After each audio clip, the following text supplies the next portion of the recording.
Nouveauté sur YouTube, vous allez pouvoir mettre vos vidéos en différentes langues. Alors comme vous savez, aujourd'hui, quand vous avez une vidéo sur YouTube, vous postez votre vidéo et cette vidéo, elle aura forcément l'audio que vous avez créé lorsque vous avez fait la vidéo. Donc si par exemple vous parlez français ou anglais, la vidéo sera en français ou en anglais. Vous n'avez pas d'option, hormis les sous-titres, pour pouvoir faire une traduction.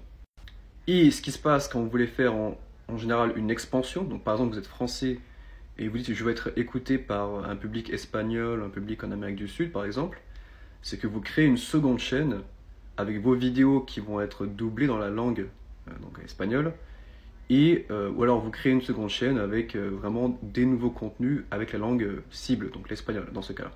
Mais là maintenant vous avez une option qui est toute nouvelle, qui a été testée par MrBeast, qui est que lorsque vous allez mettre une vidéo maintenant, vous allez pouvoir ajouter des audios alternatifs.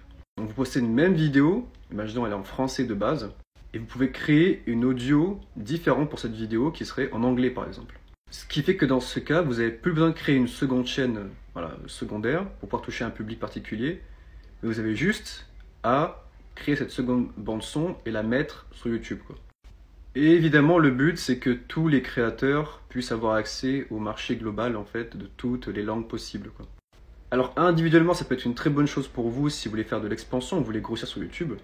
Mais globalement, ça peut être un problème, dans le sens où, par exemple, imaginons que vous êtes un créateur niche en France sur un sujet, vous êtes très très fort, et la langue vous protège de la concurrence extérieure en fait d'autres pays qui seraient meilleurs, imaginons aux États-Unis en général.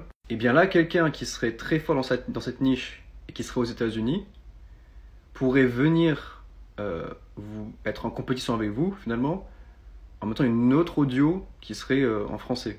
Et ça veut dire qu'il pourrait vous dépasser sur vos contenus en français grâce à son contenu américain traduit en français, avec l'audio français. Donc en fait, cette feature est plutôt intéressante quand on est très gros et qu'on a une équipe, etc. Mais elle augmente la compétition maximale entre tous les créateurs mondiaux pour tous ceux qui sont plutôt petits ou moyens. Et au final, même si on est gros, imaginons en France, on peut être en compétition maintenant avec des créateurs beaucoup plus gros dans d'autres pays espagnols ou en anglais, quoi, américains, etc. Qu'est-ce que vous en pensez? Dites-moi en commentaire.